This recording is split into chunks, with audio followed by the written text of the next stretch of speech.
Rattlers play host to West Liberty. Bill Nestor joined by Doug Comer as we get set for another edition of Battler basketball. And, of course, Doug, this Battler team played well in their last outing but came up short against West Virginia State. If you could look back and talk about that team's play. Yeah, I tell you what, we just we got to find ways to control the basketball, and that seemed to be our the Achilles heel. I mean, this West Virginia State team came in a good team too. 10-3 on the year and scored 35 points off turnovers, and then also had 40 points in fast breaks. So they were able to turn the ball over and then allow themselves to get easy opportunities on the fast break points. Look at what's happening. I mean, AB could have folded there at the end of the third quarter right there, but in the last couple outings they've had, they put some good points up in that fourth quarter, and they did outscore State 29-22 to only come up short 90-84 in the contest. Some of the great things we saw from this, Hannah Taylor really stepped up and did things offensively for the Battlers as she scored 30 points in the contest on 50% shooting, but she was 16 of 17 from the free throw line. This was a game that was just plagued with fouls the whole game, and unfortunately we did have four players that were disqualified in the contest.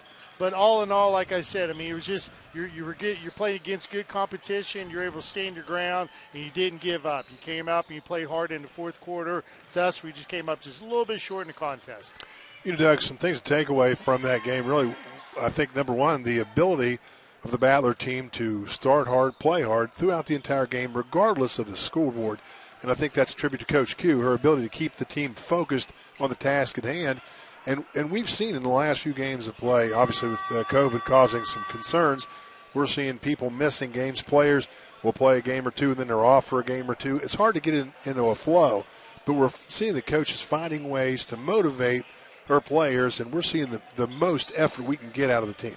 It's all about that chemistry, and early on in the year, you got a young team, a lot of freshmen on this team, a lot of underclassmen, and it's awfully tough to try to find that group, that five that's going to be there for you, and then have that support staff of what you get on the bench. But I think with some of the things that's happened, some of the way these players are emerging now, not necessarily offensively, but just on all aspects. You got your assist getter, you got your person who's going to be a great defender, you got a scorer, you got players that complement those scores, and I think right now we got a little bit of good chemistry, and this is a better Battler team than when we saw them at West Liberty back in November on the 20th.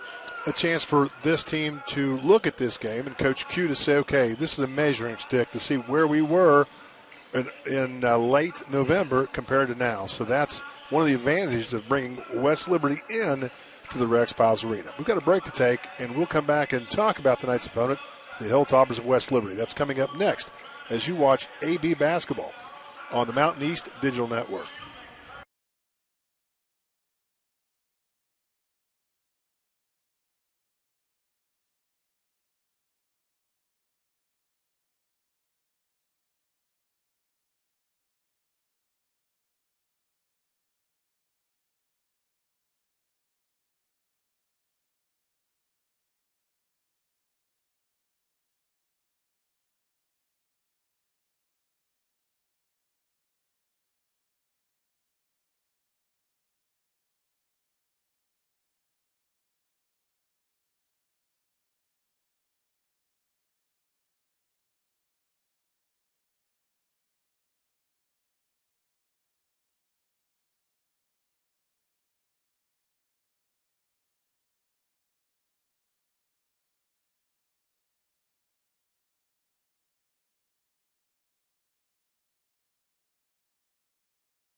And here to Rex Piles Arena, Bill Nestor, Doug Comer, getting set for MEC action. The Battlers playing host to the West Liberty Hilltoppers. And the Hilltoppers last time out, a 92-76 win over Fairmont State. Pretty impressive in that outing against the Falcons. Yeah, they did a tremendous job, especially after, they had a game with Frostburg. But prior to that, they went against 2 games against good Concord and Glenville, number 5 ranked Glenville, I might note with that. So there's 2 losses there to bounce back with the 2 wins against Frostburg and here against Fairmont just on the 15th. Very balanced scoring through 4 quarters of play that helped them enable that, as well as defensively on the first half of action as they were up 53-36 in that first half of play against the Lady Falcons. Looking at some of the scoring, Audrey Tingle, she seems to do everything out there. She's a good scorer and she's a good rebounder as well. She's not the tallest kid on the team, but she's able to do some good things on the rebounding side, as she was able to get 14 rebounds and 22 points to pace the Lady Hilltoppers. And then also, Ariana Manze, she's been having some great games here as of late. She was able to complement with 18 points in that contest and almost near the double-double. She had 9 caroms in the game. And then also Bailey Smith, she's one of the leaders in the scoring department throughout the year, and she was consistent with her 16 points of play. And then also to round out the score for double-digit scoring, Corinne Thomas and Carly McCutcheon each added 13 and 12 points respectively. Looking at the team, they had 43 rebounds in the game to 39 versus their hosts at Fairmont. And then also they did very good on the shooting from the outside. Overall, they're about 51% from the field and 80% from the foul line. So you take all those ingredients right there. Looking at the stat sheet, you can kind of guess that West Liberty's going to be on the winning side of that game just based on what the stats say. You look at this team, and really, you talked about Manze narrowly missing the double-double. She's got 2 double-doubles on the season, and you throw in Audrey Tingle, who averages a double-double. Doug, that's impressive in itself. And you haven't even begun to talk about their leading scorer, Corinne Thomas. You're just talking about a lot of really good players. Coach Cooper, his roster loaded with great players. And, of course, you look back when these 2 teams locked up the first time. One of the best quarters of play for the Battlers was the fourth quarter, 36 points in that quarter. And you just talked about just a moment ago in the pregame show the fact that the Battlers finished strong with that huge fourth quarter against State on Saturday. So we're seeing that trend of strong finishes. It's a matter now of starting it, being consistent, and then putting that foot on the gas down the stretch. Sometimes, Coach Q, she almost gives the girls the green light saying, hey, let's go ahead and put the pace up a little bit. Let's show that we are a team that prepares well as far as being physically ready to go all 4 quarters of basketball. And like I said, in the last couple outings out there, the scores have been pretty high. And just to mention, like you said, that 35-point fourth quarter effort against the Hilltoppers up at West Liberty, you were seeing some good shooting from the outside. Taylor Isaac came off the bench, had 16 points in the contest on some, I think she was 3 of 7, 3 of 8 from beyond the arc. So, again, there are opportunities out there that when these girls can get hot, the options are endless here, especially when you get 2 or 3 players out there that have the hot hand. Now you have your options out there, and you're able to, if one's not able to, if they're going to focus on one defensively, you might have 1 or 2 other players that can get that skip pass or get that inside play to go and score for the Battlers on that aspect. You just talked about a key player in my mind, and that's Taylor Isaac coming back. Her second game back against State. She had some open looks, but they didn't fall for her. She's in the process now of getting her legs back under her. And if she gets those kind of open looks tonight, I've got a feeling she's going to knock some of those down. This team, a much different team when you have players like Taylor Isaac hitting those deep shots, because we saw the play of Hannah Taylor with that 30-point effort against State. And we also know that Nisha Weaver has been doing a job inside as well. Weaver in the post, and you've got the opportunity to drive, penetrate, and make things happen by Hannah Taylor. You throw in some deep ball shooting from players like Taylor Isaac. Now you've got the inside-outside game, and they become that much harder to guard. Sometimes it all centers around what one player can do to make all those things happen. I think it's with Murphy. I think Murphy does a good job. Sarah does a good job. She's scrappy. She goes after the ball. She's a good defender, I feel, and she has ways to get some steals. And when she averages about 3 or 4 rebounds a game, and when those happen, she's able to take that ball, and like we've talked about, you eliminate some passes, she's able to run that transition going and get her players coming in to complement her, that she has the options of either taking a shot, going to the basket, or penetrating, or even getting a little kick out. So I feel like she's kind of the nucleus of what that offense rolls around. And if she can have a good game tonight, and she can have, limited turnovers, and if she can have that ability to see that vision out on the court and able to get the ball in those scorers' hands, I mean, that's going to be good things for the Battlers tonight. The big question mark is, will we see the twins, Narisha and Teresha Miller, the 6'2" freshman players that were activated here a few games ago? Not yet to see hardwood time, but tonight against West Liberty, a team that is loaded with size. Manze at 6'3", Bauer at 6'4", and Tingle 5'6", but plays much bigger than that, averaging double figures in rebounds. We could see these post players in action tonight to try to offset that size from West Liberty. If we turn into a half-court offense, if there's not much pressing, if there's some transition basketball that's going on, I don't know how much time the girls are going to get in there. But I think if we do definitely get to a half-court set and we're being outmanned on the rebounding side, you're going to see the girls get in there, and hopefully they can use their size and their ability to find ways to get that rebounding, to maybe possibly get that transition going, or to find ways to set up, get themselves on some inside scoring opportunities as well. We'll take a quick gander at the starting lineups for both teams. For the Battlers, it'll be Nashe Weaver, the 6-foot freshman, Jaya Nelson, the 5'10" freshman, Sahara Murphy, 5'6" freshman, Hannah Taylor, 5'11" junior, and Araya Douglas, 5'9" freshman. For the Hilltoppers, they'll go with Corinne Thomas, 5'8" sophomore, Bailey Smith, 5'8" freshman, Audrey Tingle, 5'6" graduate student, Ariana Manze, the 6'3" junior, Carly McCutcheon, the 5'9" freshman. Just moments away from the tip. One last break to take as you watch AB Hoops on the Mountain East Digital Network.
And here to Rex Piles Arena, getting set for basketball. The Battlers getting last-minute instructions from Summer Quisenberry. Of course, we said how above courtside to our right.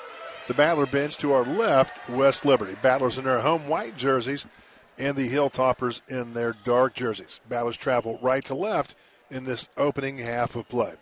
It'll be Weaver jumping it up against Manze. That'll be a matchup to watch all game long as we get set for action. It's up, tipped, and controlled to backcourt by West Liberty. Tingle with the round ball. Works it near side. In the corner, penetration, McCutcheon, left-hand shot short in the battle for the carom, coming down to Jay Nelson. Battlers starting to slow things down a little bit, go into a half-court set, see what the defense is presenting. On the far side, Murphy with a screen from Weaver. Dumped down in, Nashe with a spin move, left-hand shot off the mark, but a foul's called, and she'll shoot two. You know, that's a great feed inside by Murphy into Weaver right there. A little bit of a mismatch between her and Tingle, and, luckily enough, we were able to draw a foul and get to the line, Bill. I think that's the recipe for success for this Battler squad. Get it inside early and often. Let players like Weaver and also Hannah Taylor get the job inside. And don't forget, off the bench, we're going to see Anna Williams. And, man, she's coming off some great play as of late. 1 of 2 converted at the foul line for Weaver, and the Battlers on top, 1-0. Battler set up in the man-to-man defense here. Thomas out front now to McCutcheon. It's a Tingle on the crease, far side. Inside Weaver fronting Manze. Smart move there as Manze's had some success in the paint as of late. Near side now it's Thomas on a penetration, picks up her dribble, and throws it into the Battler bench. Great half-court defense by AB. You know, it's good to see the opposite of what happens here. That's an errant throw, turnover picked up by the Battlers right there. I mean, that's a positive thing already starting this contest, Bill. The AB defense impressive here early on.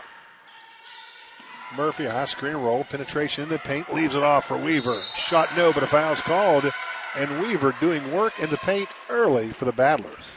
Yeah, nice little two-person game right there. Murphy was able to get a double on her as she was penetrating to the basket. Weaver just kind of stuck out just a little bit, hesitated, got to the basket, and was able to draw the foul. Nashe converts the first. He's got one remaining. 2-0 Battler lead. Just about 1 minute into this big MEC affair. Second one up and good for Weaver as well. You know, we don't have a very good record against West Liberty. We're 1-7, but last year here at home we did split, and we did get the W here at home against West Liberty. Pass inside goes to Manze. A good help side recovery defense there by Douglas, forcing the miss, and the Battlers with a carom. Out front, Taylor loading up a three and knocking down the three. I love this early start by the Battlers, doing some great things, getting good sets, good looks, and now we got a 6-0 lead right now. Battlers taking control of the basketball. Far side, the lefty, McCutcheon, takes that three on the crease, no good, but the rebound taken away by Bailey. A second chance opportunity here for West Lib. Yeah, Rye should have probably just went after that ball instead of kept it on boxing our player. Players able to get around and get that rebound for West Lib. 6-0, AB on top. Penetration, move, and a steal. Weaver comes up with a theft. Down the floor against Tingle. She'll drive in. The ball poked away. And it goes back to West Lib. Bang, bang play on a baseline, Doug. And if there would have been a foul called on Tingle, that would have been her second foul. Yeah, that probably brought some subs into the game for her. Coach Cooper probably was a little nervous when that episode just happened down there. Tingle, good hustle on the play, getting back in transition D. Dump down into Manze on the baseline. Power move off the glass and good. That's all right. You know, Weaver's doing a good job fronting her like that. It's just that was actually the only person who could catch that pass is what Manze did right there, and she was able to get the bucket from it. AB's been able to control the tempo of this one so far. It's important not to get into a track meet against a team like West Liberty. Extremely athletic, and they love the transition game. Murphy, a series of crossovers, dumps off to Weaver. Weaver did not put it on the hardwood, and she's called for the travel. Yeah, you got to at least get something on the ground. I mean, you just can't go from You can't go from that position right there and just go ahead and take your 2 steps to the basket. Like the way Murphy set up Weaver on the baseline, though. Unselfish play, and Weaver's looked good here early on. 4-point Battler leads. Defensively, they stay in that man-to-man. Tingle with a penetration. Left-hand shot up, no. Rebound is tipped, and Murphy comes up with a carom. Yeah, great job on getting these just one-and-dones. Good job boxing out, getting reboundings, and, luckily for us, West Liberty's having a tough time putting the ball in the basket. Far side, Jaya Nelson getting the start. She orchestrates the offense, skips near side to Murphy. Now to Taylor, top of the key. Shot clock at 8. Taylor looks right side, goes to Douglas. She gets a screen, and she'll take the deep 3. It's off the mark. The rebound is tipped. I thought the ball hit the bottom of the rim, but they'll say no. So the shot clock violation comes into effect, and the ball goes to West Liberty. Yeah, I kind of thought that same thing. It looked like caromed off the bottom of the rim right there, and that should have gave us a fresh 20. McCutcheon near side, now to Bailey on the crease. She works back out to Tingle. Tingle rips through and rides to the rim. Left-hand shot is up and in. Murphy's going to have to realize that Tingle being left-handed like a junior dominant hand going to the basket, he's going to have to front that right side right there and make her go the other way. Murphy closed out quickly, realizing Tingle shoots the ball well, 56% from deep. So she closes out quickly and allows Tingle to drive to the hoop. Ball poked out of bounds, and that gives Coach Q a chance to go to her bench, and we'll see Iana Williams checking in. Iana leading the team in scoring at 14.4 points a clip. Last year she was our 6th person coming off the bench right there, and you always seem to get some early offensive production from her. I just wonder if this is a ploy that coach is trying to get some, something going back from last year and see if it will work for us. Feed inside. Nelson had it open for the layup, but could not hold on to it. So we've seen a couple unforced turnovers for the Battlers, which would have been easy buckets. You take 4 points off of the board, and I'll tell you, you've got to get every point you can against this Hilltopper team. Absolutely. McCutcheon, lefty jabs, drives, a shot rejected out of bounds.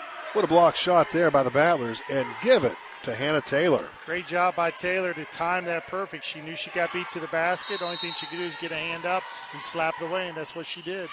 Coming in, 14 blocks to lead the Battlers in that department. Give her number 15 on the play. Inbounds pass poked away, and West Lib will bring it in. Tingle doing the honors on the baseline. Watch his backdoor pick right here. Good job. Pass comes in deep, and it's going to be a reach-in foul on Nelson. Yeah, she got a little excited about it, but, unfortunately, Corinne Thomas is able to kind of get her body between the ball and her. And Nelson, just that little reach right there is enough to warrant the call. Just like that, Weaver checking back in, and we'll see Nelson check out.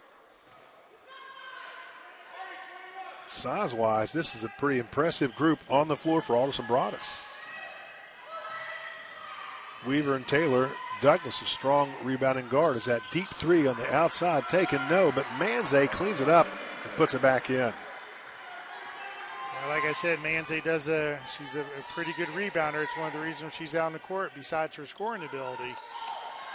Good thing, like I said, we're when we can get those one shots off and get defensive, that's where our strengths are right there. Offensively, AB off to a quick start. They've slowed down here in the last few possessions. Williams strong to the rack. Shot no, but a foul's called, and that's just what the doctor ordered. The offense became stagnant, a couple turnovers, and Williams takes over, taking to the rack and drawing the foul. Looks like foul 5 Tingle. That's going to be number 2 on her, so that's a good thing for the Battlers. Timeout on the floor. Let's take one as well. Battler Hoops on the Mountain East Digital Network.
And here to Rex Piles Arena, 6-6 our score with 4:49 left in this opening quarter of play. And Doug, we saw on that last occasion, Anna Williams going strong to the basket, drawing the foul.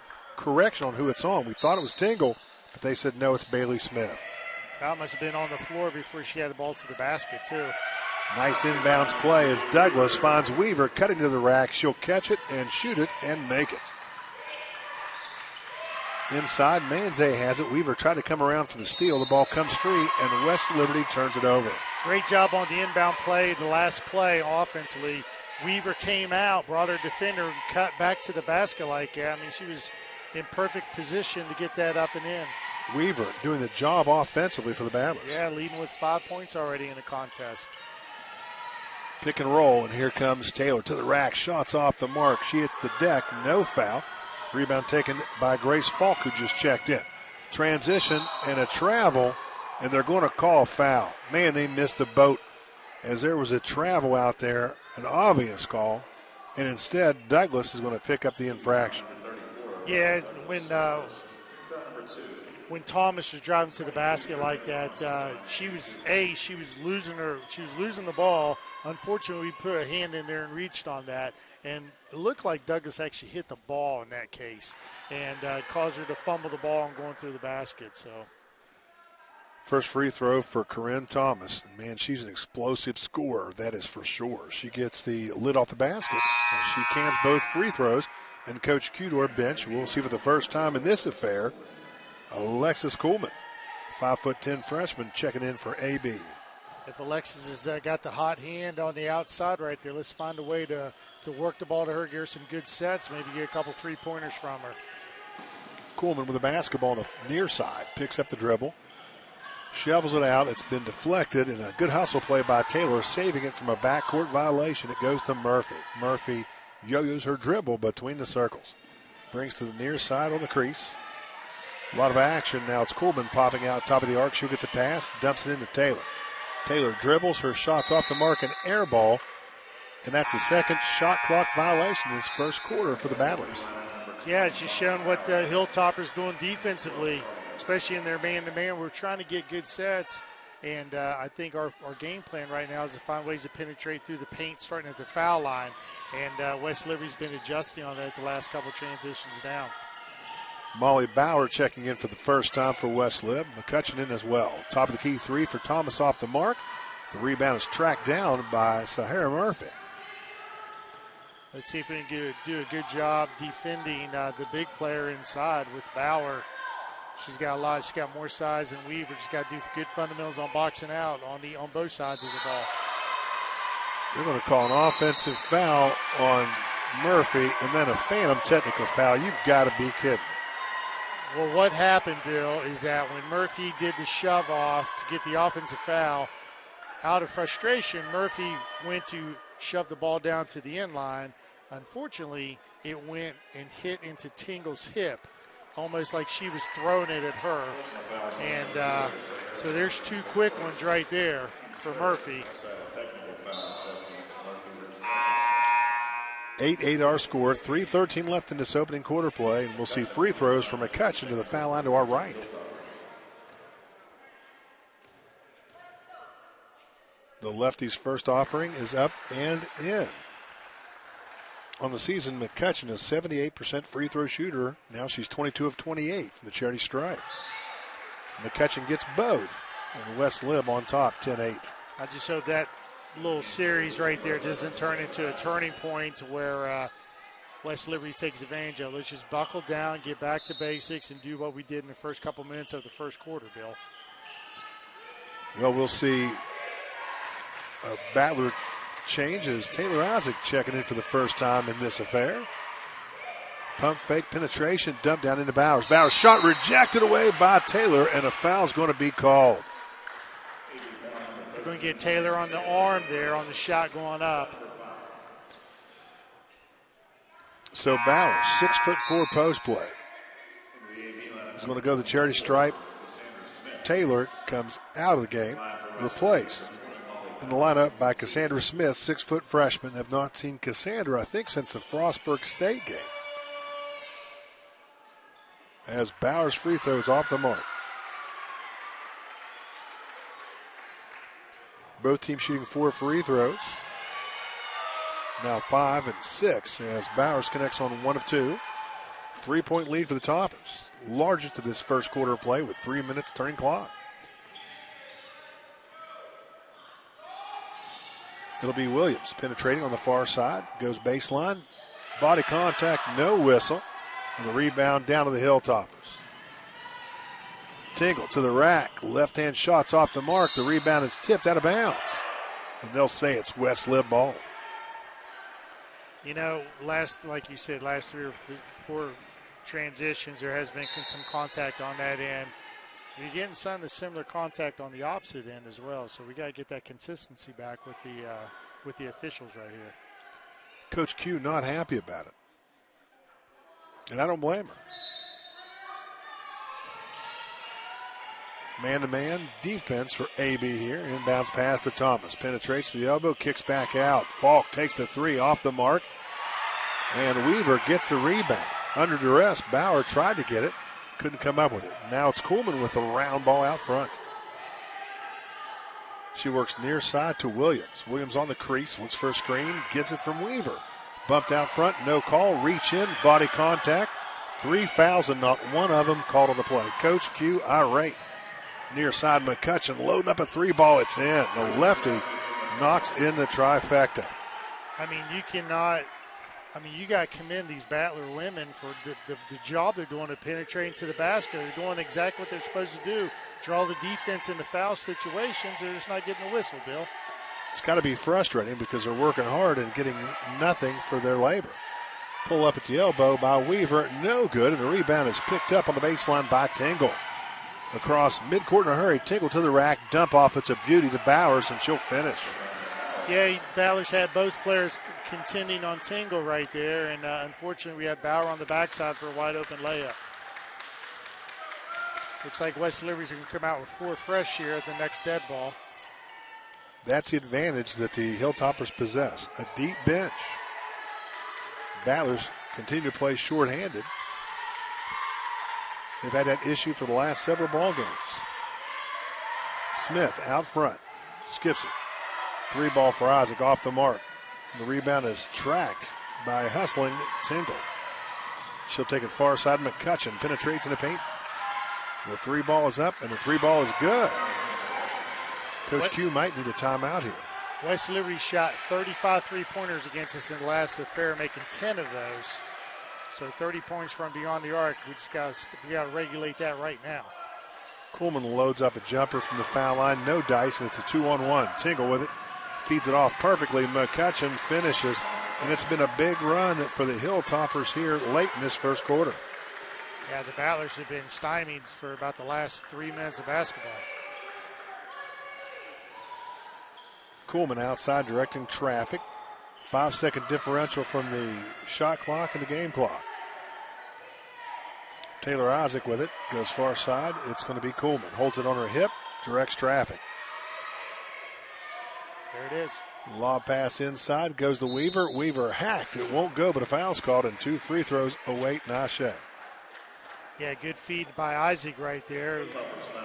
She had plenty of separation. Used her body extended out there. And, I mean, the only way Isaac could throw that ball in there was just get it in her hands. And, again, getting us to the line here, shooting some more free throws. Jenna Ricardo, Paige Julian, Manze, all checking in here for West Lip. 8 seconds on the clock. Weaver back to the line. She'll put the first one up and in. Weaver shot all 5 attempts at the charity stripe for AB, connecting on 4 of them. Second one around the rim and out. On the baseline, the ball is poked twice. It's free.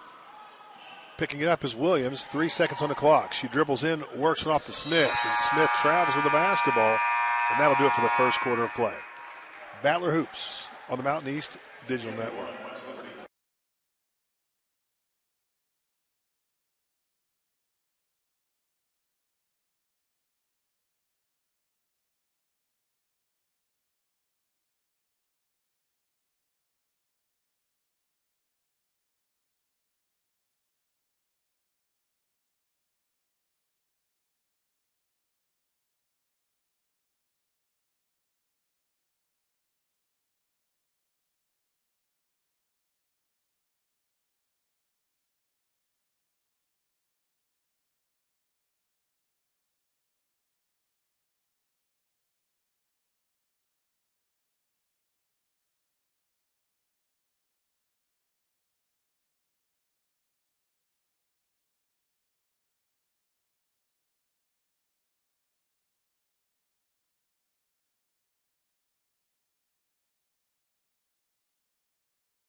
And here at the Rex Piles Arena, getting set for second quarter action, 21-9 lead for West Lib.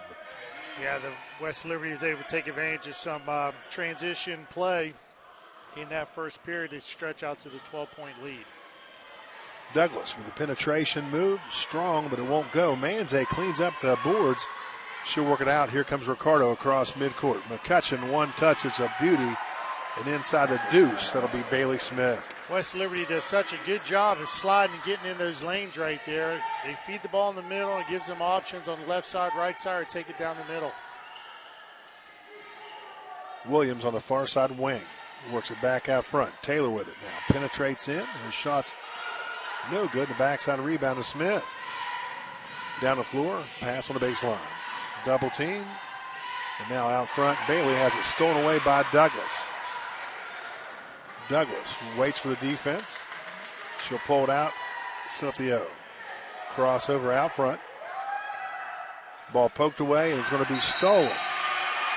As Douglas does not protect the basketball. She keeps it out in front, and a theft ensues. Active hands by Paige Julian, who gets the steal and then gets fouled. You know, anytime in high school, I'm sure that's going to happen 9 times out of 10 where she's going to be able to keep that ball because of her ability as a player at that level. At this level, all kids are going to be pretty good on the defensive side. You're not going to be able to do some of the damage that you did back in the high school level. She'll mature as she plays on and realize that. McCutcheon's pass stolen by Weaver. Weaver across midcourt. She's going to slow it up here and wait for her troops. AB that time had the numbers, but elects to slow it down. Isaac with control of the rock. Works top of the key now to Taylor. Taylor penetrates in, works to Iona. Iona with a baseline move. The ball poked away, but she regains control. Goes up strong, wraps it around inside, leaves for Weaver, and a foul's going to be called. Nishe with a nice job moving to the basket, getting the ball, drawing the foul. That's going to be called on Thomas. That'll be Corinne's first foul and team foul number 1 of this quarter. You know, Bill, I think that was a great job by Weaver to actually set it, to pull the ball out and to go ahead and go back to the half-court set. I mean, considering we haven't scored for I don't know how many minutes now, that we needed to try to get some good offensive set going. Now we at least got an opportunity to get 2 here at the foul line. Weaver cashes in on both opportunities. Battlers draw within 12 at 23-11. Bailey with it. Out front now, Thomas. McCutcheon on the far side wing. Looks inside. Nobody home. Now it's Tingle with a round ball. Good ball movement here. Bailey dribbling in. Feeds it off to Manze. Her shot strong on the backside. Karam collected by Weaver. Good job by Taylor right there to kind of compress down on her a little bit and causing her to alter her shot. Now it's Williams. Crossover to the rack. Right hand shot around the rim and out. Tough break. Williams with a rebound. Kicks it into Weaver. Weaver takes the jumper and hits the jumper. I mean, Iona Williams is doing so many good things out there. That ball just can't fall on the rim for her. Tingle to the hoop. Shots off the mark. Weaver with a rebound. Another strong one. Outlets down the floor. Battlers looking to cut this to single digits now. Williams near midcourt. Takes a gander at Coach Q. Gets the play call. Far side now to Taylor. Taylor gets a screen from Nelson. She'll feed Nelson on the baseline. Pumps, shots up. It's good. And a foul's called. A chance for a three-point play. Jaya Nelson. Foul's going to be on Manze. That'll be her second. So now foul issues here for the Hilltoppers. Manze checks out, replaced by Bauer. Looking down at Coach Cooper down there for West Liberty. He's got his hands up, tell him just stay and get vertical on him like that. I kind of thought he was starting his carpool karaoke because he kind of reminds me of the guy from CBS there. Because you know who I'm talking about. I love it, Doug. Now the Battlers making a comeback attempt here, scoring 7 quick points here. 7-minute mark of this second quarter. Moved by Thomas. The ball blocked out of bounds. Good help side defense. AB converging on Thomas to deflect it out. Yeah, great, good heads-up play to slide over and get on that double team right there because the only thing that's going to happen is shot was going to go up in that scenario. Inbounds pass deep. It's going to come to Falk. Now they swing it far side. Bailey with it. Smith penetrates, draws a double. Kicks to Falk. She spots up and hits a trifecta. Yeah, that's some of the things that they did up at West Liberty is that they were able to do some kickouts, and I mean they had enough time to get set and get square, and that's just one of those scenarios right there. Well, the Hilltopper's very unselfish, Doug. Always looking for the open teammate. Jump stop Williams takes too many steps, a traveling violation. She had the right idea, Doug, but just couldn't finish it off in the paint. Yeah, I like the pump fake. That would have been her first step to make it happen, then turn to shoot. Just the timing was off just enough to cause the walk. Near side, Falk with it, out front, and a foul's called on a reach. It'll be Taylor Isaac committing the foul, her first, and team foul number 2 of this second quarter. Yeah, when Tango went to when she went to crossover, or Falk, when she went to crossover like that, she got both hands on the body right there, caused the foul. Near side wing with a basketball, Smith. Penetration, jump stop, beautiful pump, drawing the defender Williams off her feet and drawing the foul. Yeah, that's a lot of stuff we saw last week against State. They were doing that pump fake, and that's just a good fundamental move because it allows the defense either come and contain on you or they go up. And, just like in this scenario right there with Williams, she went up with it, and she was able to draw the foul. Ball fakes, head fakes, a lost art in the game of basketball. But I'm telling you, Doug, as effective today as ever. Absolutely. Even in transition, when you get a position where you can spread that defense, you have an opportunity to give that head fake. They're going to contain on you. Then you can pass it off to the backside for the layup. West Liberty jumps their lead back out to double figures at 11 as Taylor with a nice spin to the rack, feeds it off. Weaver on the baseline. Spins, tries right hand hook. It's short, and the rebound is claimed on the baseline by Thomas. I believe in verticality and all that, but staying straight up like that. But when your body is bumping them like that, there's going to be fouls right there that's not being called. That's a deep 3 for Corinne Thomas. Shooter's touch, nothing but nylon. 14-point advantage, 30-16, Hilltoppers. Penetration, Kuhlman, hesitation, move at the foul line, tries the right-handed shot. It's blocked out of bounds by Bauer. A good idea there by Alexis. The lefty by trade goes to her offhand, tried to get it around the big post player, but couldn't get it up and in. Far side, quick jumper. Back iron, no, and the rebound taken by Nelson. Nelson's put back strong, and the rebound to Falk. Falk to Tingle. She'll spin away from Isaac, works it near side Thomas. They'll go far side with it. Smith thinking about a 3, but does not take it. We approach the midway point of this second quarter. A nice feed inside from Tingle to Bauer, and Bauer gets the field goal. Yeah, that was a good feed inside, like you said, and all Bauer had to do is just turn around, square up, and put it in. Fast break points, Bill, 11-0 right now for West Liberty. So that's spelling the difference in this game. That's a good point. Shoot it. Weaver feeds it inside. Taylor can't get it, but she's fouled. Taylor looked to be open. Weaver took the extra second to make sure she could get her the round ball. Rifle the pass in there. The foul's going to be called on Grace Falk. Timeout on the floor. Battler Hoops on the Mountain East Digital Network.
And here in Battler territory, Bill Nestor dug home with 4:36 left in a fast-moving first half of play. And we're seeing the Toppers really get an extension of that early lead, and now they've blown it back out to 16 points. Yeah, I mean, you're just finding that everything's done in transition. I mean, 11 points from the off fast break points. I mean, we're working hard at this foul line, trying to get our points out way with the stop clock and getting free money, as you like to say, when it's an overtime contest here.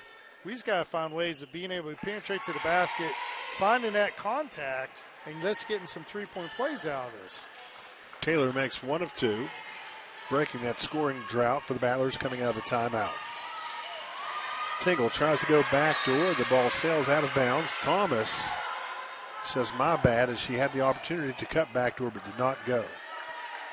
You know, that's some of the things that happened on early on. We saw the first turnover of the game was just a pass of an errant pass in the same scenario there. Again, we need to feed off this. I mean, we're only down 15 right now. A couple good shots from the perimeter, and we're right back in this contest. Taylor operating on the far side crease. Directs traffic, goes out front. Isaac with a round ball. The Battlers stagnant offensively, not much movement away from the basketball. Shot clock at 3. Taylor's going to boot it out of bounds. Tough break there as Hannah started to go towards the paint area and lost control of the round ball. You know, some things we talk about is knowing the property, knowing where you're on the court, and everything too, man. You got to really be keen on what's happening with the shot clock as well. I mean, that's 5 or 6 occurrences. They've been under 5 seconds and two violations already. Thomas, beautiful move. Shot would not go, to rebound to Nelson. Jaya crossed mid-quarter cell for the round ball. 3:30 turning clock, second quarter play. 15-point advantage for West Liberty. Isaac works it far side, now to Taylor. Taylor backs her way in, down the baseline, and they're going to call a double dribble. Yeah, when she made her spin move to the basket, she put both hands on the ball right there. Continue to dribble. Substitution for Coach Cooper, bringing McCutcheon back in to replace Falk.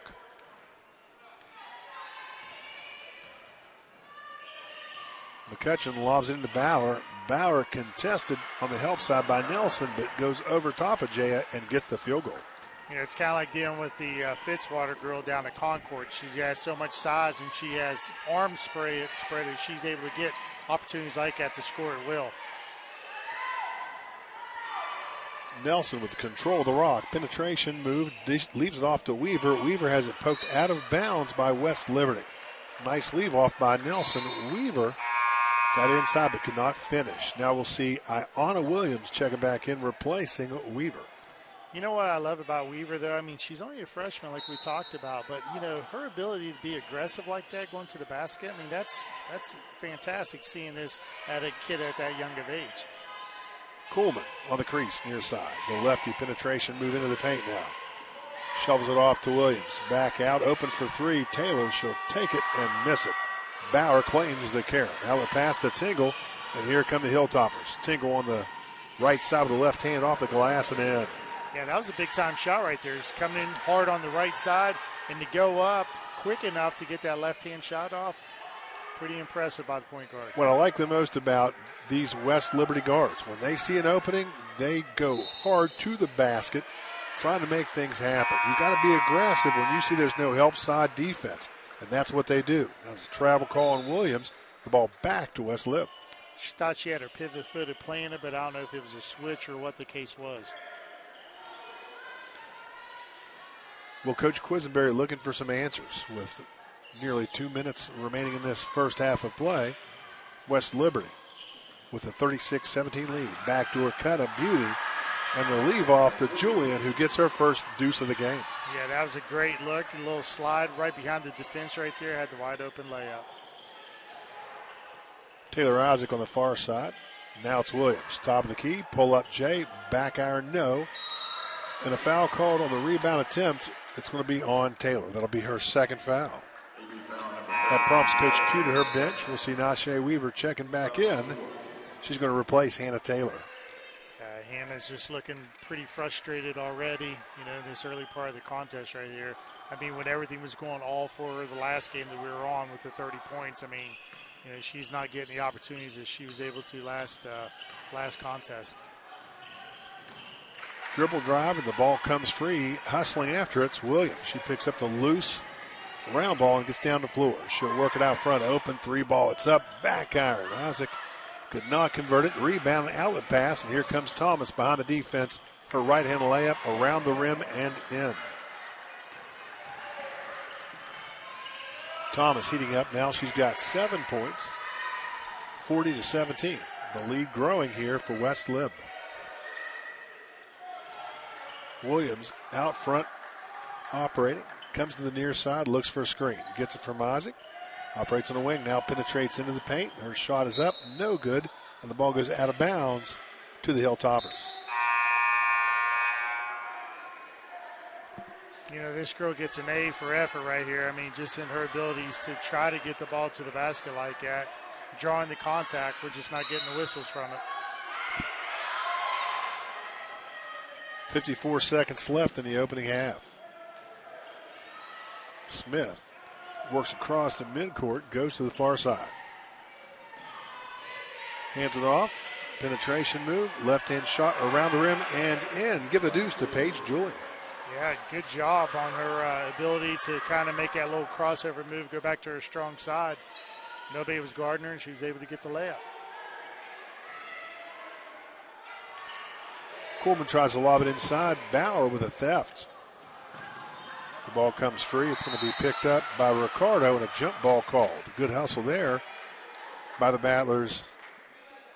Taylor Isaac gets in there, ties it up. Possession staying with West Liberty. Yeah, good heads-up play. Ball was dribbled right in front of her by Smith, and she was able to get a couple hands on it and draw the ultimate possession.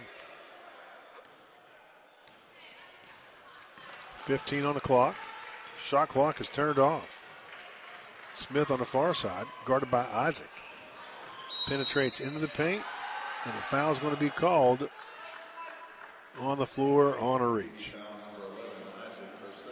So they got her on the hand check. Now we got a two-shot foul. That put them into the bonus. Bailey Smith, 1 of 2 from the charity stripe in this game so far. She's got a couple here. First offering, Golden. Yeah, West Liberty went to pretty much to their 5-out play, which you spread the offense and you got a one-on-one, and we got a hand check out of the play. Second one no good, but the rebound poked out. Smith has it. Finger roll in the paint to buzzer. Short. That does it for the first half of action. 43-17, the lead for West Liberty. We have a break to take as you watch AB basketball on the Mountain East Digital Network.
And welcome back to the Rex Piles Arena. At halftime, it's a 43-17 advantage for West Liberty.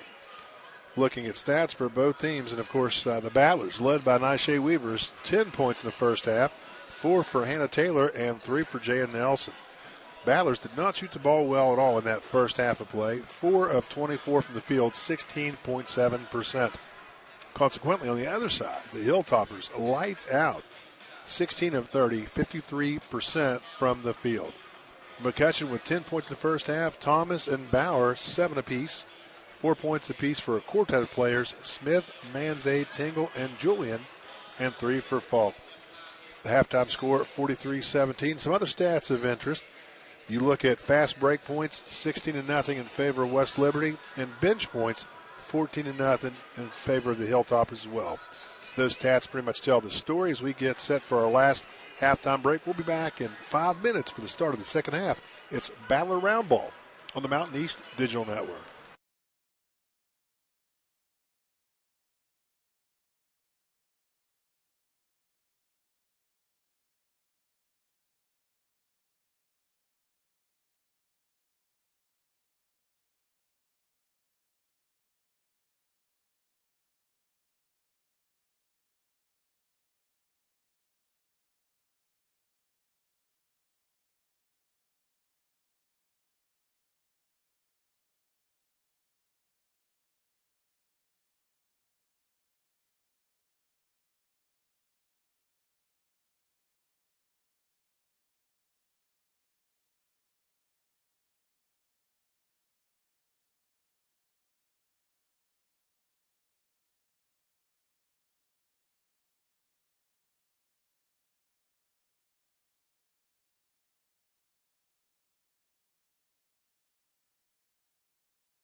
And getting set for action here in the second half of play at the Rex Piles Arena. Bill Nestor, Doug Comer here, high above courtside. Of course, to our right, the Battler bench. To our left, Coach Cooper and the Hilltopper bench. 43-17, the West Liberty advantage. It'll be A.B. ball to start this third period. Taylor the trigger, brings it into Murphy in the backcourt. She'll swing it ahead. It's now Nelson. She'll skip it far side to Weaver. Weaver directing traffic from the far side. Skips back to Nelson. Battlers being methodical here on this first possession of the second half. Douglas. Waits for a screen, gets it. She'll chuck it up at the buzzer off the front of the rim. No, and a rebound taken away by Smith. Bailey with it on the far side, dribbling in. Now she'll retreat, reset. McCutcheon to Tingle. Tingle now pull up, dumps it in. Manze, strong move, and a foul's called on Weaver. Yeah, great job by West Liberty right there to kind of slide that ball over to the backside or over to the left side of the court. And Manze was able to kind of get freed up on behind the defender right there. Got the lob inside, was able to draw the foul. Manze at the foul line. First one's up, and it's good. 5 points in the affair for Ariana Manze, the 6'3" junior. She's got one remaining. I think we might be in a situation where the Battlers need to get a little more sense of urgency right there and maybe look to scoring a little more quicker and more from the perimeter as well. Try to find some ways to free up Douglas from the perimeter or even Taylor to knock down some three-pointers.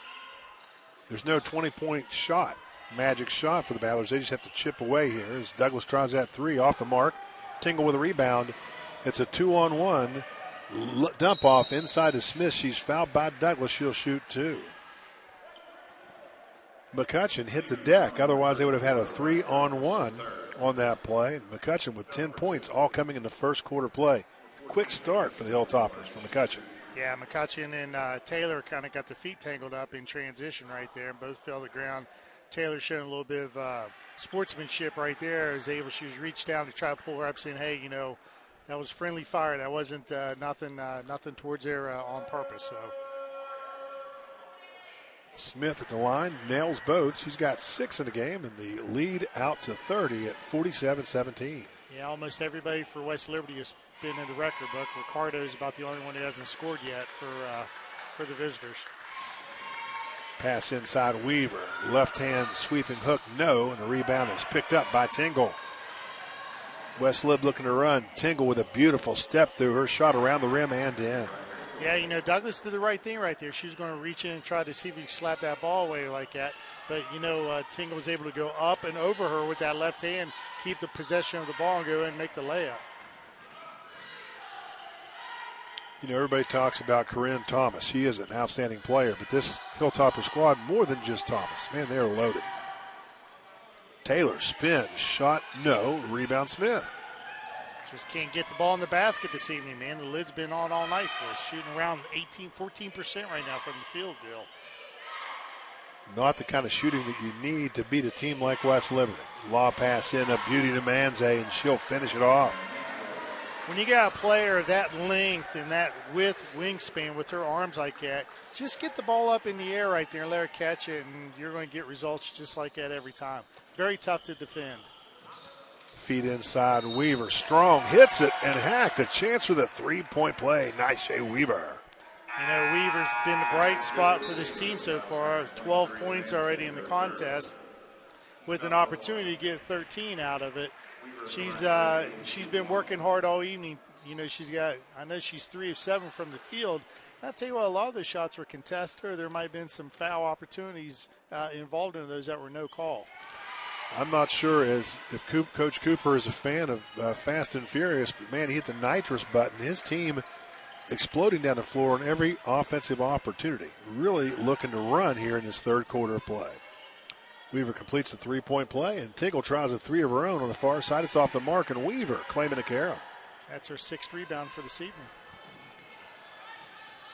Now it's Murphy in charge of the basketball. Works near side to Nelson. She's on the crease. Back out front goes to Iona Williams. Just checking back in the game. Taylor open for three. She'll spot up. It's off the mark. Rebound tip taken by Nelson. She's double teamed on the baseline. Tries to work her way out of it. Tries to feed it inside. It's poked and stolen away. McCutcheon with a theft. Now to Tingle. Lobs it up. It's tipped and taken away by Weaver. Tingle goes down. It's a 3-on-1 for the Battlers. Can they convert? Pass goes to Taylor. Shot's off the mark, but she's fouled. You know, you had two offensive players right beside each other and Weaver right there, and that kind of took her out of her play of what she could do.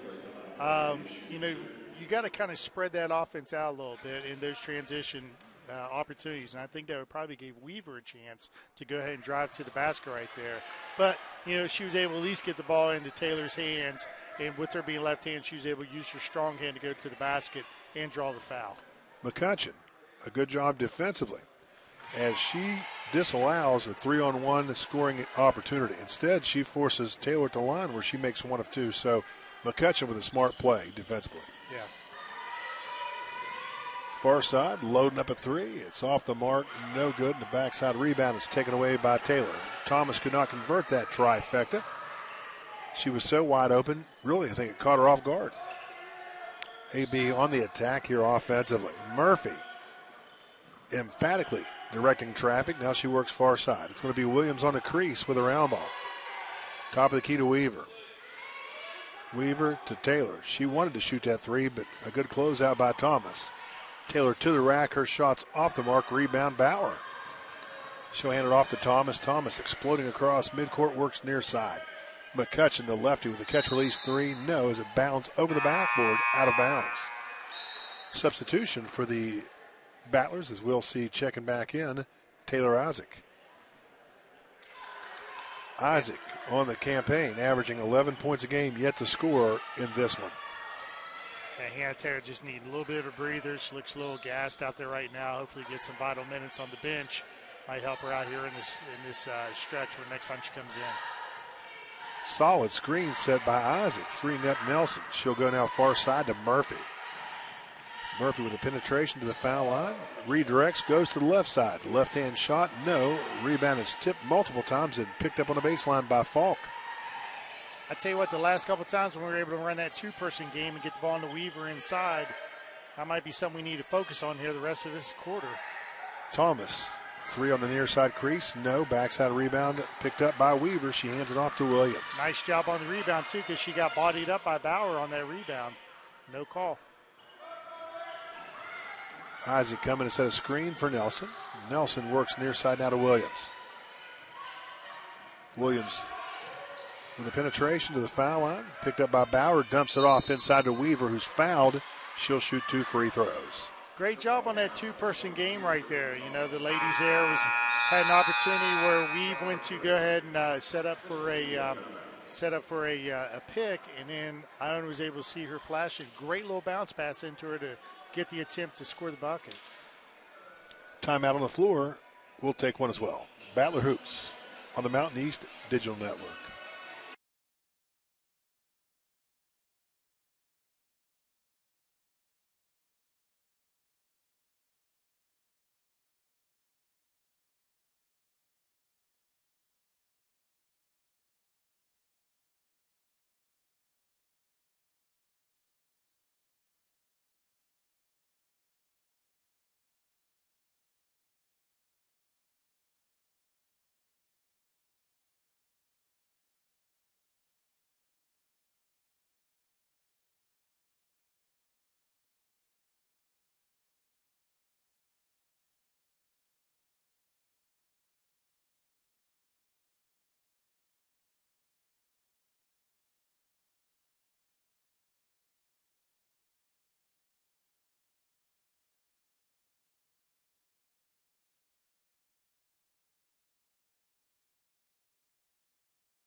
And here at the Rex, Bill Nestor, Doug Comer, 51-21. The Hilltoppers on top midway through this third period of play.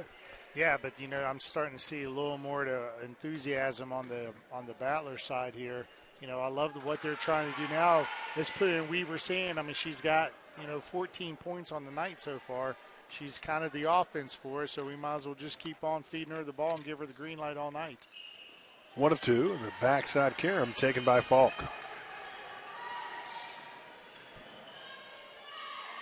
Thomas out front. Falk squares up for 3. It's off the mark short.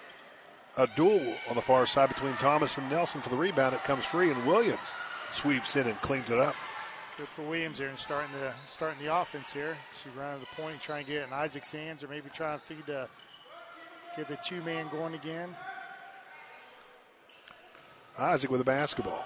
On the far side, looking for screen. She gets it, brings it to Murphy on the near side crease.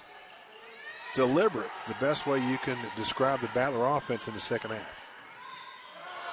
Murphy to Williams. Pull up Jay off the mark. Bauer claiming the carom. Outlet pass to Tingle. She's looking to run. Down the floor, Thomas to the rack. Count it.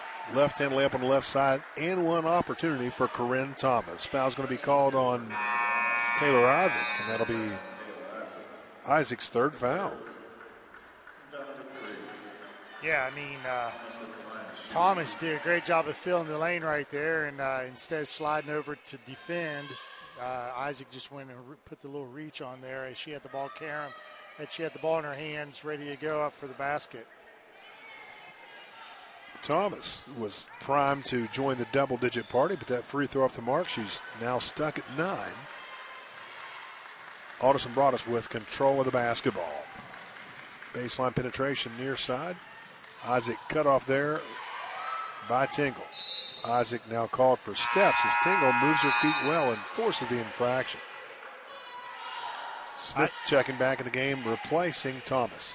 Isaac still probably feeling a little bit of the fatigue factor that goes on when you get the virus like that, especially if it's something that puts you on your seat for a few days in bed. Lob pass inside to Bauer and a strong move in the finish. 2 things that happens when you get that. I mean, you're fatigued, and then the breathing part is the second part that goes with that. And, as many of us faced it here just in the last couple months or the first couple months of the year. Thomas pull up, no. Rebound tracked, McCutcheon down the floor quickly. Moves it far side to Julian. Now out front for the 3 ball off of the mark, and the rebound put back for Tingle. No dice, but Bauer puts it up and in. 3 opportunities to score right there, and when you got your biggest player on the court right there and against one of the smallest players on the court, you're going to win that battle about every time. AB, one of their strengths throughout the year is they typically out-rebound the opposition. Tonight, not as much. They're trailing in that department 26-18. Nelson at the foul line, dribbles through, leaves it off. Weaver, no, but a foul's called. And what a pass by Nelson, getting it through a pair of West Liberty defenders. Yeah, I think you're not giving her as much credit as she deserved. That was 3 players that she threaded that bounce pass into. And great job of Weaver to go ahead and go straight to the basket, drawing the foul. Off the mark, Weaver has 1 remaining. Weaver becoming a prominent post player in the conference. The key for her is to be able to finish more around the rim. That would really put heat on defenders. She misses that layup, but a rebound, Iona Williams, and her reverse with the left hand is golden. Man, that was a strong rebound right there, and just bounce quick right back up with it athletically. Got that left hand. Nice little job right there on the offensive board and up and in. McCutcheon passes inside. Travel is missed as it'll be Julian with a finish. Kind of made it look like the Euro step. She went to push the pass and went back and went up with the left hand. So very close for sure. Nelson, catch release 3, far side. Bingo! Jay Nelson. Yeah, that's kind of why she's out there. She's a great perimeter shooter like that. She just got to get that little extra step to get freed up, make it happen. A theft at midcourt. Here comes Taylor Isaac. Nice jump stop, left hand off the glass on the left side, and give her that deuce. Good job on the hesitation. Kind of stopped her feet a little bit like a Reggie Bush type of deal in football. Was able to let the player go pass through and made the layup. Strong move to the rack. Paige Julian finishes through contact and gets the 2. There's a timeout on the floor. We'll take one along with him. It's Battler basketball, the Mountain East Digital Network.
And here to Rex, we're seeing West Liberty sharing the basketball. That's part of the reason why they have this big lead.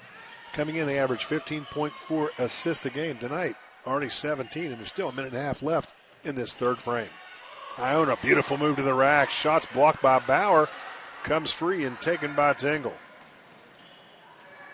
Tingle across the midcourt, works far side. Now back out top, Bailey working it near side. Julian to the rack, shot off the mark, and the rebound is corralled by Douglas. Good job defensively there. Grabbed it midair and took it to the bat and started the transition. Taylor, strong move, can't finish. Rebound to Smith. She'll hesitate, go to the rack, right-hand layup, off the mark, rebound inside. One dribble, shots up, deflected out of Ricardo's hands. She can't convert. Now open for three on the far side crease. No dice for Julian. Uncontested rebound and put back for Tingle on the near side. Yeah, that was disappointing right there just for the fact of the things that they did. So it was so positive right there on that defensive set. Tingle just got the freebie and was able to go up and in with it. Douglas works far side, now to Taylor. Taylor to the rack, the ball deflected. Active hands there by Julian. It comes free, and Tingle has it down the floor. To the rack, Smith up and in.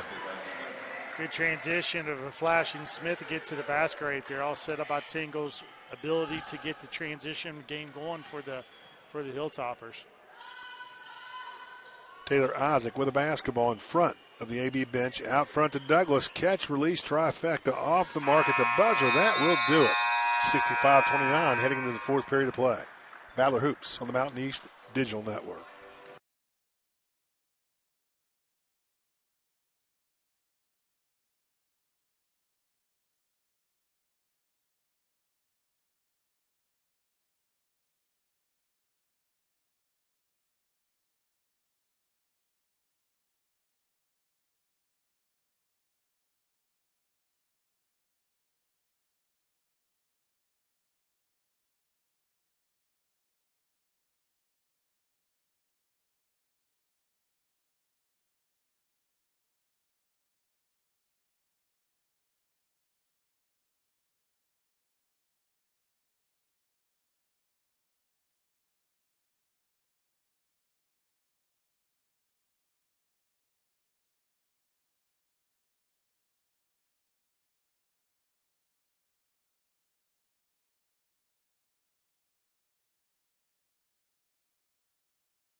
West Liberty with a basketball to start the fourth and final period of play. On the far side with the round ball, it's Smith. She'll bring it near side to Thomas, who just checked in between the quarters. It goes back to Smith out front, top of the key, Thomas. Good ball movement here as Tingle goes to the rack. Her wraparound pass deflected out of bounds. West Lib the last to touch it. Good heads-up play by Rod Douglas right there to get that poke in there and slap that hand out, and actually went off Tingle's leg, giving the ball back to the Battlers.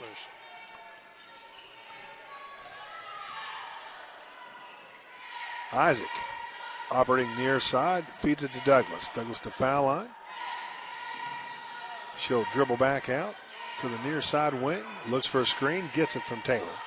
Jump stop, nobody open. She'll skip it far side, and Taylor steps out of bounds on this sideline. I was waiting for it to happen. And, you know, the whole property deal, man, we just one or two times a game, it always happens. We always got a heel or something on the back of the line. And now on the near side with the basketball, it's going to be Julian with it. Penetrates all the way in, lob pass, too high, deflected, and taken by Murphy.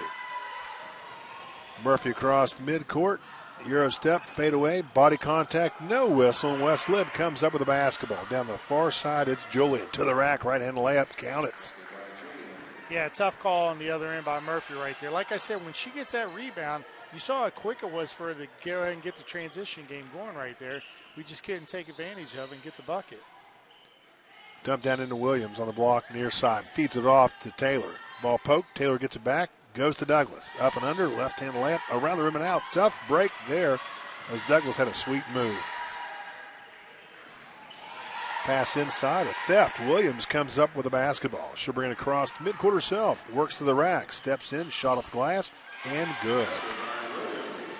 Great job by Williams right there to get that to happen right there.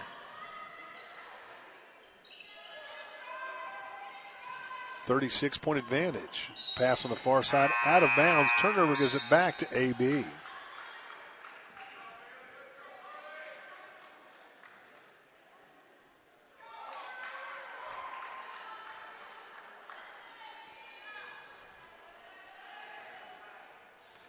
Just looking at some stats while we're looking here. 22 shots have been in the paint that have been misses this evening, and only 5 makes. Weaver on the block, calls for it. She gets it. Reverse pivot. Doesn't like it. Tosses it back out. Douglas tries to re-enter. Manze says forget it. She comes up with a theft. Yeah, just some nice long arms, able to go through and get to that. McCutcheon, catch, release 3 on the far side. It's a beauty. Being able to get set like that and get square. McCutcheon's doing some 13 points to lead all scorers. To lead the West Liberty team in scoring. Douglas directs traffic, holds it on her hip, gets a screen, pulls up at the foul line. Goes to Williams. Williams penetrates in, backs back out, pulls up for the J. At the top of the arc, no. Nelson with a rebound, put back, no, but a foul's called, and Jaya gets 2 free throws. Good job by Nelson right there. Able to get. She had 2 players pinned right there. Was able to get the rebound, went straight up and went quick with it. Able to draw the foul. Jaya Nelson's looked really good in this contest. Starting to feel like she's getting the sense of, getting back to where she was prior to. And we'll see Alexis Kuhlman checking in here after the next free throw as Nelson converts the first. Both the women's team and the men's team suffering with different issues. Different players have been out throughout the last few weeks. It's been hard for Coach Quisenberry and Coach Dye, respectively, just to try to get a rotation going and something with consistency because of those issues. Manze, move and the shot won't go. Weaver with a rebound, down the floor to Nelson. Nelson in the paint, tries to leave it off for Douglas. One touch, quick whip inside, intended for Murphy, deflected and stolen. Falk hands it off now to Tingle. Tingle dribbles in, and it's stolen away from behind as Douglas with a thief down the floor. She's going to go to the rack, uncontested right-hand layup, and give her the 2. Great job by Douglas right there. On the way back, she was able to pick off the play and just take it coast to coast. 6:20 turning clock, 4th and final frame. Battler's looking to close out strong. Lob pass into Manze. Blocked from behind by Williams. Sailing out of bounds. Staying with West Lib. Kuhlman in. Murphy out. Bill, we're in a situation 6 minutes ago in the game. We're down 36 points. May not be a bad opportunity to get maybe the Twins in here to kind of see what they can do, especially when you got a player like Manza over on the other end. Let's see how they can do as far as defending that. That might help us out for future games later down the road. Tingle to the rack, fouled by Kuhlman. 2 free throws away, Tingle. Well, it's an opportunity here definitely to see what goes on. Of course, we're not really sure exactly how the Twins are doing in terms of getting their footing. Are they comfortable? They became eligible, but we're not sure what kind of shape they're in or what's going on. Coach Q, when they're ready, I'm sure will bring them in. And again, like I said, I am no coach by any means, and I'm around, this group of women, a couple times a week, just when we get to watch them in action. I don't get to see what goes on, behind closed doors during the practices or, any other things like that. So, again, no disrespect. It's just an observation, wanting to see if, we're kind of anticipating and we're hoping that we can see some good things from these girls later down the road. Douglas with a miss. Rebound West Liberty. Thomas on the wing, dribbling in. Strong move with the left hand. Give her the field goal. That's Thomas. And I'll tell you what, Coach Quisenberry, a great job she has done. And, realizing that she's doing this without an assistant really is remarkable. I've got a lot of respect for Coach Q, and we've had some great talks. She is one of the brightest minds in the conference, and she's building a program. Far side, 3 ball off the mark. Douglas could not convert. Nelson with a rebound. She tries the up and under reverse. It won't go, and Falk clears it. A couple of second chance opportunities, too. Just couldn't convert on them. Falk gets to the rim and lays it up and in. 105, the points that this West Liberty put on AB on the 20th of November. That the most points scored this year by the Hilltoppers. And I think you're going to get your wish. We're going to see one of the twins checking in here in a moment. That looks to be Teresha Miller at the scores table, along with Cassandra Smith. Reverse pivot, Weaver taking the J. It's off the mark short, and the rebound is picked up by Tingle. 3-on-1. Tingle leaves it for Falk. Her shot is altered by Weaver, and Weaver gets the rebound. Good job right there. She was able to kind of, I don't want to say intimidate, but she was able to kind of fake the defense what was going on. And I think it kind of got Falk in a position where she didn't really know where her footing was, and then it was just the errant shot. Advantage for the Battlers in that scenario. Williams ahead of steam to the rack. Shot partially blocked, and a foul is going to be called on Manze. That means 2 free throws awarded to Anna Williams. There's a media timeout, so let's take a break. Battler Hoops on the Mountain East Digital Network.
And here at the Rex, Bill Nestor, Doug Comer getting set for the final stretch run of this one. 4:13 left in regulation, and the Hilltoppers own the 75-34 advantage. At the line to our right, it's Iona Williams stepping up and knocking down the first of 2 free throws. Let's go ahead and take something positive out of this fourth quarter. I mean, again, the last surges have been pretty good. I want to see if we can get that consistency in this fourth quarter as well. Walk away with something positive out of this evening. Tingle out front, and there's a moving screen, it looks like, called on Manze. She's getting her money's worth. A couple quick fouls here for West Liberty. Yeah, I don't think Manze liked the call, but nobody, and I mean nobody, likes to be called for the moving screen. Do they, Doug?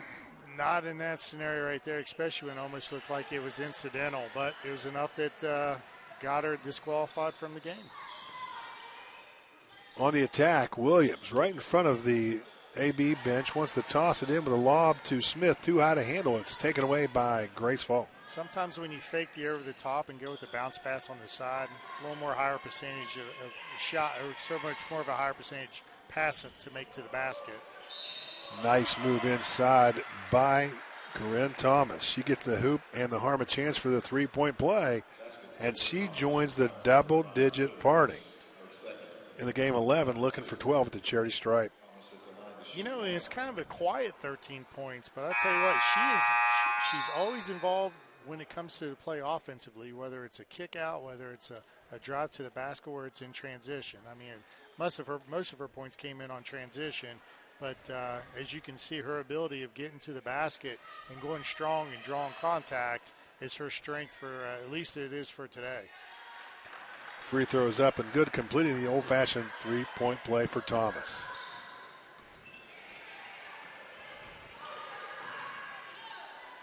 AB with control. It's Williams.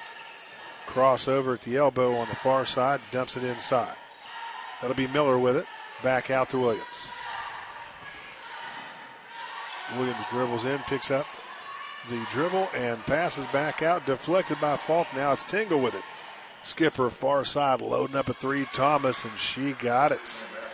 Again, the ability to drive to the basket, look for something inside or the kick out. I mean, that's kind of how West Liberty sets their offense in transition. And that was one of those scenarios right there. They were able to get the perimeter play from it. Williams, top of the arc, directing traffic, looks for that screen from Miller, gets it, pull up Jay just outside of the foul line, off of the mark, and the rebound is taken away by McCutcheon. Flips ahead. Here comes Tinkle. Skipper far side. Falk loading up a three ball, and she got it. Back-to-back trifectas for West Liberty, and they extend their lead to 84-36. You know, now they're 7 of 18 from the field. I mean, you know, obviously they stopped the perimeter play compared to last time where they had 35 attempts beyond the arc. Kuhlman loading up a three. No. Thomas, rebound. Works the Tingle, and Tingle, a long look at Coach Cooper. We approach that 2-minute mark of this fourth quarter remaining, and stay with us, ladies and gentlemen. The doubleheader, the game number 2, coming up next. It'll be West Liberty and Alderson brought us here. The nightcap, the men's game. You don't want to miss it. Thomas, a second consecutive three ball. 3 in a row for Coach Cooper's team, and he calls a quick TO. We'll take it with him. Battler Hoops on the Mountain East Digital Network.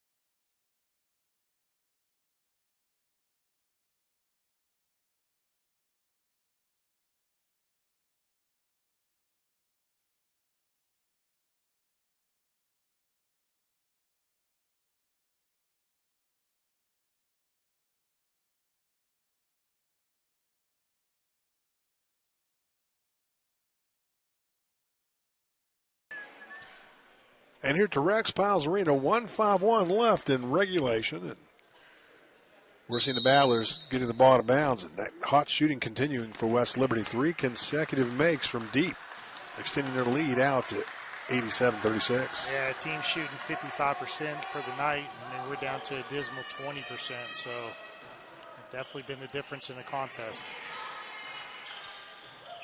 Williams on the near side. Penetration move. Draws a double. Works it far side now to Smith. Smith with a move to the hoop. Off the glass and in.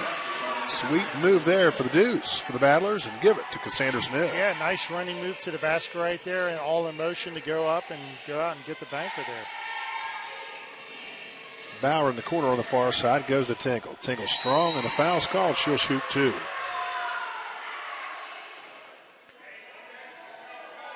Looks like our foul on Narisha Miller.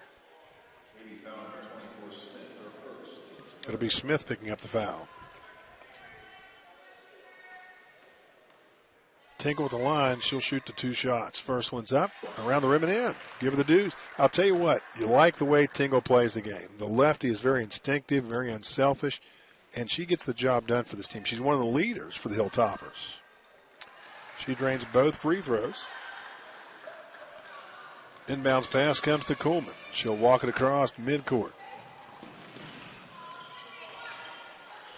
Probably one of the reasons of being a graduate assistant or a graduate player here. Just again, she brings all that experience to it, and she knows what this team possesses, an opportunity to go deep into the tournament. Smith missing the second one. And the rebound cleared by the Hilltoppers. 48 seconds on the clock. Far side, now it's out front. Falk with a catch-release trifecta, in and out. Battle for the rebound off of Bauer. The ball to AB. Less than a minute ago in this game. Again, we just scored 21 points in the second half. We're going to have to go back and recoup, forget about this game, and find a way to get ready for our next contest on Saturday. Kuhlman pull up Jay off the mark. Miller tries to save it. It goes out of bounds, going to West Liberty. Good hustle by Narisha on the play, but she could not keep it in bounds. Narisha and Teresha Miller, 6'2" freshmen, identical twins. Tingle, penetration on the baseline. Works it all the way across to Falk. She'll take it in the paint. her runner up and in. 13 seconds left in this affair, and like you said, the Battlers playing hard here, but the outcome not what they'd like. The ball poked out of bounds, staying with AB. Coolman the trigger. Law pass inside. Smith on the backside comes up with it. Reverse dribble. Pull up Jay off the mark, and that does it for this one. And Doug would look at the stat leaders for both teams. For the Battlers, it was Weaver with 14 points and 8 rebounds, 3 steals as well. Nelson, 7 points and 6 rebounds. 6 points for Williams, 5 for Taylor, and 2 apiece for Douglas, Isaac, and Smith. Battlers 11 of 57 from the field, 2 of 12 from deep, and 14 of 22 from the foul line. For West Liberty, led by Thomas's 20. She also had 4 rebounds, 2 assists. McCutcheon with 13 points, 10 coming in the first quarter, 8 assists, 4 rebounds, 2 steals. Impressive game for McCutcheon. Tingle with 11 and 10 assists, along with 12 rebounds. So Tingle with a triple-double, a rare triple-double in the conference this year. Bauer with 8 points, also in the scoring column. That's Bauer with 11. 10 for Falk, 10 for Julian, 8 for Smith, 8 for Manze. 34 of 61 from the field for the Toppers, 8 of 21 from deep, and impressive 15 of 20 from the foul line. So that'll do it for this one. Final score once again 91-38, West Liberty victorious. So for Doug Comer, I'm Bill Nestor saying thanks for tuning in. Take care, and God bless.